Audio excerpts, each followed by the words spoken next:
السلام عليكم ورحمة الله حبايب قلبي، عاملين ايه؟ يا رب تكونوا بخير. النهارده معاكم بقى فيديو جديد كده ويوم جديد. لو اول مرة تشوفيني ياريت تشرفيني وتشتركي معايا في القناة ولايك للفيديو وسبسكرايب بقى يلا نشوف بقى النهارده كان عندنا ايه في اليوم بتاعنا.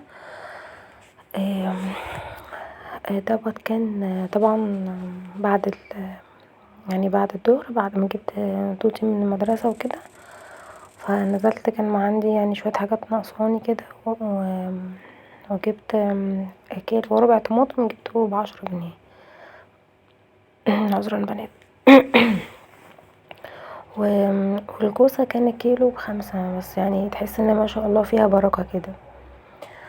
النهارده بقى هعمل اكل تقليدي شوية، بحس الواحد كده من كل فترة للتانية بيحب ياكل اكل من البلدي بتاعنا ده.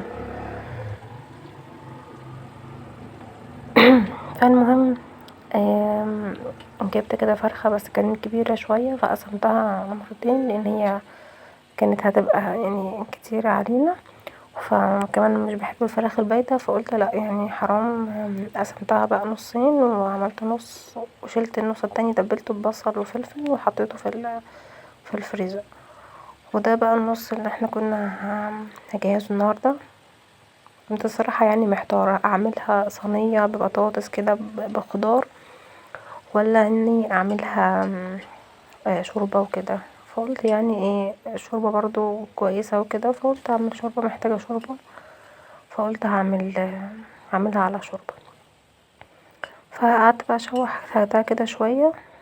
طبعا غسلتها الاول بليمون وملح وشوية دقيق وشطفتها كذا مرة لحد ما المية بقت رايقة خالص، وبعدين قمت مصفيها من ميتها وحطيت لها بقى بصل طماطم ورق لورا، الحاجات اللي احنا كلنا بنحطها على الشوربة دي بس. وقمت بقى حاطه ميه مغليه واغطيها واسيبها بقى. انا بفضل اني اعمل الاكل اول حاجه اول ما اصحى من النوم، من الاستراحه التانية بتاعتي، اني اول حاجه اعملها اني احضر الاكل. حتى مثلا لو تالية جت من المدرسة نامت او فضلت صاحية في الوقت ببقى عايزة في خلال ساعة يكون الاكل جاهز. باباها ممكن يجي مثلا يتغدى، هي نامت وصحت من النوم جعانة عايزة تاكل. وقت الغدا بتاعنا غالبا بيكون على الساعة 4:30 5 كده، فبعمله بقى واسيبه واشوف بقى ايه اللي ورايا تاني عايز يتعمل. هريح شوية، هقرا في الورد بتاعي، هقعد معاها فاول حاجة ديت بالنسبة لي هي ديت اتقل حاجة في اليوم. الا بقى لو انتي مثلا مقررة هتعملي اكل ايه من قبليها وعندك حاجة جاهزة، حاجة سريعة. لكن لو حاجة مثلا الاكل بياخد وقت وسلق وفراخ ولحمة وسلق وكده، بحب ان انا اعملها بدري شوية. من يومين كنت عاملة مسقعة، عملتها في القلاية. قليت البتنجان وقليت البطاطس في القلاية، بجد كانت تحفة. ان شاء الله لازم ابقى اعملها معاكم. بجد اختراع ما شاء الله، حلو جدا جدا. انا الاول كنت بشويه، بس جربته في القلاية مرة كده ما عجبنيش لان كنت مرفعة التقطيعة شوية، بس لما تخنت تقطيعة البتنجان شوية والبطاطس لا كانت حلوة جدا.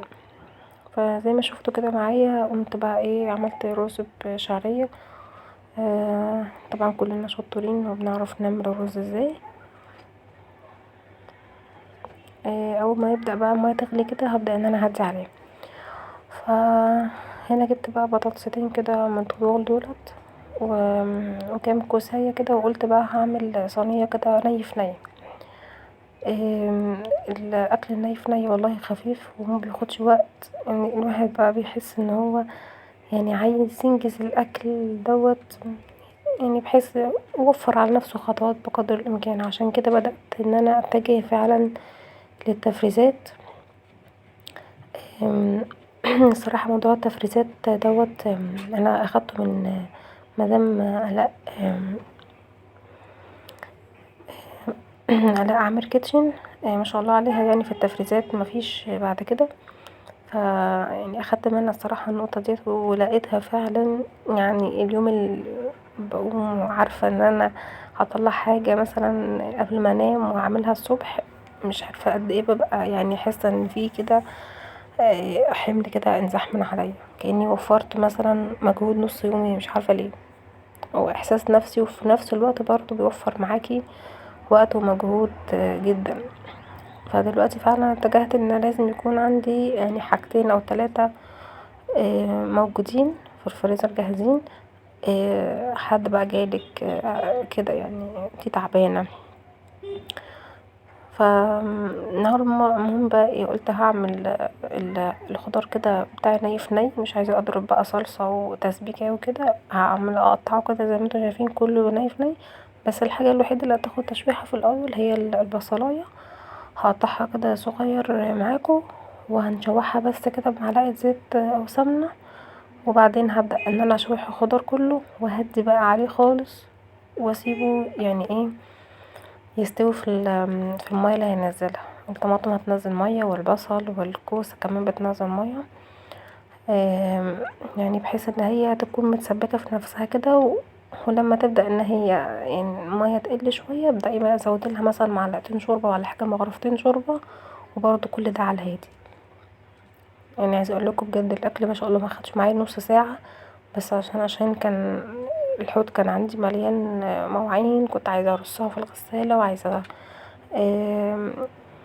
احضر حاجات تانية كنت هعمل بسكوت شوفان عايزة احضر الوصفة بتاعته هعمل كيكة فكان في كذا حاجة كده عايزة تتعمل في اليوم ف حسيت ان يعني اليوم ده كان تقيل شوية عليا لاني عملت كذا حاجة يعني بس لو هتيجي على الاكل بس بحس ان اليوم يعني بيعدي آم، بس كده الاكل بجد الني في ني يعني مريح للمعدة وكمان يعني مش بياخد معاكي خطوات كتير يعني مش كل يوم هتعملي ني في ني بس يعني على الاقل مثلا يوم او يومين في الاسبوع اعملي كده مثلا شوربة خضار اكل ني في ني هتفرق كمان عشان معدتنا يعني الاكل دلوقتي كله هرمونات وكله كيماويات فيعني نحاول نقلل برضو احنا الحاجات اللي بتتعب المعدة مش هيبقى من جوه ومن بره ربنا يحفظنا كده ويحفظكم امين يا رب العالمين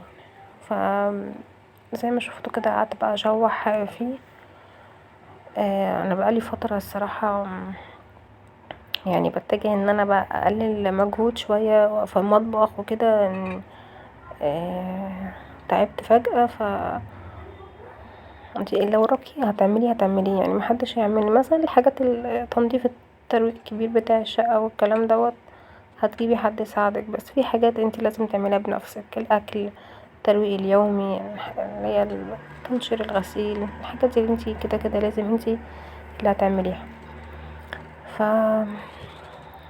ما نجهدش نفسنا زيادة عن اللزوم لان الصحة لما بتروح ما بتلاقيش حد يعوضك ولا بتلاقي حد بينفعك طبعا غير الأقربون وانتي مش هتقدري يعني تعتمدي برضو عليهم طول الوقت لان كل واحد عنده حياته وعنده مشاغله هما برضو بيجي عليهم وقت محتاجين اللي يشيلهم فانتي تحافظي على نفسك وحافظي على صحتك عشانك وعشان يعني اللي محتاجين لك وعشان حبايبك محدش احنا خاصة الستات بنحب ايه ندي كده بقلب جامد وما بنحسبش والكلام ده بس يعني عن تجربة يا بنات والله لازم احنا نراعي نفسنا لان محدش هيراعيكي بالعكس انتي اللي عليكي الليلة كل الشيلة كلها بتبقى على الست يعني الست لو وقعت البيت بيقع لكن الراجل طبعا عليه القوامة وكل حاجة بس انتي يعني كيان البيت الست هي عمود البيت ف يعني نحاول ان احنا برضو نخلي بالنا من نفسنا عشانهم هم برضو عشاننا احنا وعشانهم برضو ولادنا محتاجين مننا ومامتنا وبابانا واهلنا وزوجك وكل الناس اللي بتحبك يعني محتاجة ان انتي تبقى موجودة في حياتها فربنا يا رب كده يدينا الصحة ويقوي كل واحد على شيلته ويهون كده علينا مصايب الدنيا يا رب ويخرجنا منها سالمين ويدي كل واحد يا رب كدا على قد ما هو محتاج ويقدرنا ان احنا نشكر النعمة، بجد شكر النعمة بتزيدها، يعني لما تشكري ربنا على نعمة الصحة ربنا يزيدلك صحتك، اما تشكري ربنا على نعمة المال هتلاقيه يزيد ولئن شكرتم لأزيدنكم. بس طبعا في الإنسان يعني ضعيف ساعات يضعف اوقات عندك مثلا في نقص عندك في حاجة ممكن تضعفي في وقت ولا حاجة، بس برضو يقينك بالله وإيمانك بالله ان كل واحد مبياخدش غير نصيبه، ان كل حد بياخد اللي ربنا كاتبهوله. اهم حاجة الرضا بجد هو يعني التسليم لله في كل الأمور، لما تسلمي أمورك كلها لربنا هتلاقي ربنا ميسرهالك، كل حياتك يعني ماشية كدا زي ما ربنا ميسرها اكيد هو دا الخير، في حاجة جت وكنت محتاجاها اكيد خير، مجتش يبقى اكيد خير. ربنا يرزق كل واحد باللي بيتمناه ويكون خير ليه.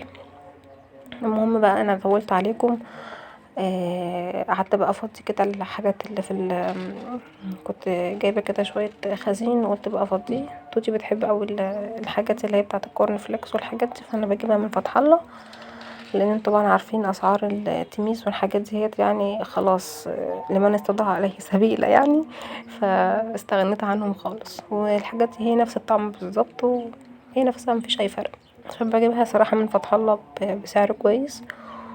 وده كان الفيديو بتاعنا النهاردة، اشوفكم بقى في حفظ الله، ولايك وشير لو عجبكم الفيديو، واستودعكم الله، مع السلامة.